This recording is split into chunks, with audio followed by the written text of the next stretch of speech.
ಹರೇ ಕೃಷ್ಣ ಎಲ್ರಿಗೂ. ತುಂಬ ದಿನ ಆಗಿತ್ತು ನಾನು ಯಾವುದೇ ರೀತಿ ವಿಡಿಯೋ ಮಾಡಿರಲಿಲ್ಲ. ಕಾರಣ ಸ್ವಲ್ಪ ನಾನು ಒಂದು ಆಧ್ಯಾತ್ಮಿಕ ವಿಷಯದಲ್ಲಿ, ಆಧ್ಯಾತ್ಮಿಕ ಗ್ರಂಥದ ಅಧ್ಯಯನದಲ್ಲಿ ಬ್ಯುಸಿಯಾಗಿದ್ದೆ. ಇವತ್ತಿಂದ ಒಂದು ವಿಡಿಯೋ ಏನಪ್ಪ ಅಂದರೆ, ನನ್ನ ಕನಸಲ್ಲಿ ರಾಯರು ಬಂದಾಗ ಹೇಗೆ ನನಗೆ ಅವ್ರು ನನ್ನ ಜೊತೆಗೆ ಮಾತಾಡಿದ್ರು ಅನ್ನೋದನ್ನು ಕನಸಲ್ಲಿ. ಈಗ ನಾನು ರಾಯರ ಮಠದಲ್ಲೇ ಕೂತ್ಕೊಂಡಿದ್ದೀನಿ.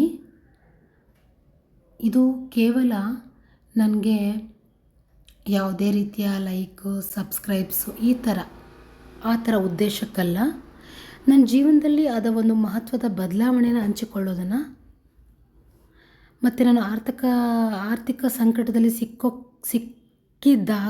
ಸಿಲುಕಿದಾಗ ನಂಗೆ ರಾಯರು ಯಾವ ರೀತಿ ದಾರಿ ತೋರಿಸಿದ್ರು ಅನ್ನೋದನ್ನು ನಾನು ಹೇಳ್ತೀನಿ.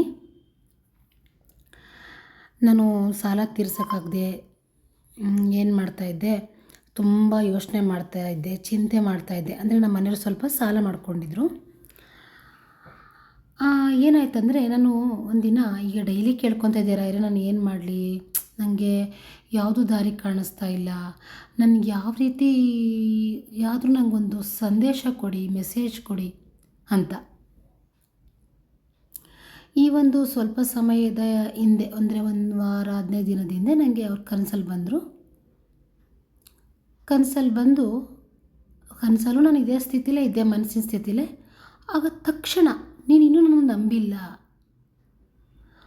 ಅಂತ ಹೇಳಿಬಿಟ್ರು. ನೀನು ನನ್ನನ್ನು ಸಂಪೂರ್ಣವಾಗಿ ನಂಬಿಲ್ಲ, ಇನ್ನೂ ಗೊಂದಲ ಆಗಿದೆಯಾ, ರಾಯರಿದ್ದಾರೆ, ರಾಯರೆಲ್ಲ ನೋಡ್ಕೊಳ್ತಾರೆ ಅಂತ ಹೇಳ್ತಾ ಇದೆಯಾ, ಆದರೆ ನೀನು ಯಾವುದನ್ನು ನಂಬಿಲ್ಲ, ಇನ್ನೂ ನಿನ್ನ ಮನಸ್ಸಲ್ಲಿ ಗೊಂದಲ ಇದೆ, ಸಂಪೂರ್ಣವಾಗಿ ನನಗೆ ಯಾವುದೂ ಸಮರ್ಪಣೆ ಮಾಡಿಲ್ಲ, ನೀನು ಸರೆಂಡರ್ ಆಗಿಲ್ಲ. ಅದಕ್ಕೆ ನನಗೂ ಕೂಡ ಗೊಂದಲ ಆಗ್ತಾಯಿದೆ, ನನಗೂ ಕೂಡ ಅಡ್ಡಿ ಆಗ್ತಾಯಿದೆ ಆ ಒಂದು ಭಾವನೆ ಅಂತ ಹೇಳಿದ್ರು. ನಾನು ಆವಾಗ ತಕ್ಷಣ ಆ ಮಾತು ಕೇಳಿ ನನಗೆ ಎಚ್ಚರಣೆ ಆಗೋಯ್ತು, ತುಂಬ ಗೊಂದಲ ಆಯಿತು. ಆಮೇಲೆ ನಾನು ಅದನ್ನು ಕೂತ್ಕೊಂಡು ರಾತ್ರಿಯೆಲ್ಲ ವಿಶ್ಲೇಷಣೆ ಮಾಡಿದೆ. ಆವಾಗ ಅರ್ಥ ಆಯಿತು, ಹೊರಗಿನ ಜಗತ್ತು ತೊಂದರೆ ನೀಡಿದಾಗ, ಜನ ಸಮಯ ಕೊಡದೇ ಇದ್ದಾಗ, ಜಮೀನು ಸಮಸ್ಯೆ ಬಂದಾಗ ನಾನು ಮತ್ತೆ ಚಿಂತೆಗೆ ಬೀಳ್ತಾ ಇದ್ದೆ. ರಾಯರ ಉದ್ದೇಶ ಇಷ್ಟೇ, ಪರಿಸ್ಥಿತಿ ಕೈ ಮೀರಿ ಹೋದಾಗಲೂ ನನ್ನಲ್ಲಿ ಸಂಪೂರ್ಣ ವಿಶ್ವಾಸ ಇಡು. ಈಗ ಈ ರೀತಿ ಹೇಳ್ದಾಗಿಂದ ನಾನು ಸಂಪೂರ್ಣವಾಗಿ ಚಿಂತೆ ಮಾಡೋದನ್ನು ಬಿಟ್ಟಿದ್ದೀನಿ.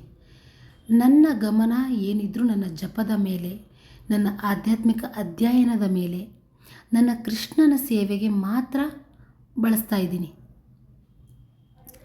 ಯಾರ್ಯಾರು ಈ ವಿಡಿಯೋ ಕೇಳಿಸ್ಕೊಳ್ತಾ ಇದ್ದೀರಾ ಎಲ್ರಿಗೂ ಹೇಳ್ತಾ ಇದ್ದೀನಿ, ರಾಯರಿದ್ದಾರೆ. ನನ್ನ ಒಳ ಮನಸ್ಸಿನಲ್ಲಿ ನನಗಿವಾಗ ದೃಢವಾಗಿ ನಂಬಿಕೆ ಇದೆ, ಎಲ್ಲ ಸರಿ ಹೋಗುತ್ತೆ ಅಂತ. ಯಾವುದೇ ಸಮಸ್ಯೆಗೆ ಎಷ್ಟೇ ದೊಡ್ಡದಾಗಿದ್ದರೂ ಕೂಡ ಅದನ್ನು ಆ ಒಂದು ದೈವಿ ಶಕ್ತಿಗೆ ಅರ್ಪಿಸಿದಾಗ ನನಗೆ ಆಂತರಿಕವಾಗಿ ಶಾಂತಿ ಸಿಗುತ್ತದೆ. ನಿಮಗೂ ಕೂಡ ನಾನು ಇದನ್ನು ಹೇಳ್ತೀನಿ, ನೀವು ಎಲ್ಲವನ್ನ ಭಗವಂತನಿಗೆ ಸಮರ್ಪಿಸಿದಾಗ ಚಿಂತೆ ಮಾಡಬೇಡಿ. ಚಿಂತೆ ಮಾಡಿದ್ರೆ ಭಗವಂತನಿಗೂ ಕೂಡ ದಾರಿ ಕಾಣೋದಿಲ್ಲ. ಈ ವಿಡಿಯೋ ಉದ್ದೇಶ ಇಷ್ಟೇ. ಪ್ರತಿಯೊಬ್ಬರಿಗೂ ಭಗವಂತ ಇದ್ದಾರೆ, ಪ್ರತಿಯೊಬ್ಬರಿಗೂ ಭಗವಂತ ಮೆಸೇಜ್ ಕೊಡೋದಕ್ಕೆ ಕಾಯ್ತಾ ಇರ್ತಾರೆ. ನಾವು ನಮ್ಮ ಒಳಗಡೆ ಪ್ರಯಾಣ ಮಾಡೋದನ್ನು ಬಿಟ್ಟು ಬರೀ ಭೌತಿಕ ಜಗತ್ತಲ್ಲೇ ಪ್ರಯಾಣ ಮಾಡ್ತಾ ಇರ್ತೀವಿ. ಈ ವಿಡಿಯೋ ಯಾರ್ಯಾರು ಕೇಳಿಸ್ಕೊಂಡಿದ್ದೀರಾ ಅವರೆಲ್ಲರಿಗೂ ರಾಯರು ಒಳ್ಳೇದು ಮಾಡಲಿ. ರಾಯರಿದ್ದಾರೆ. ಓಂ ಶ್ರೀ ರಾಘವೇಂದ್ರಾಯ ನಮಃ. ಶ್ರೀ ಕೃಷ್ಣಾರ್ಪಣಮಸ್ತು. ಈ ಸಂದೇಶ ಒಬ್ರಿಗಾದರೂ ಸಹಾಯ ಆಗಿದ್ದರೆ ಅದು ಕೃಷ್ಣನ ಸೇವೆ,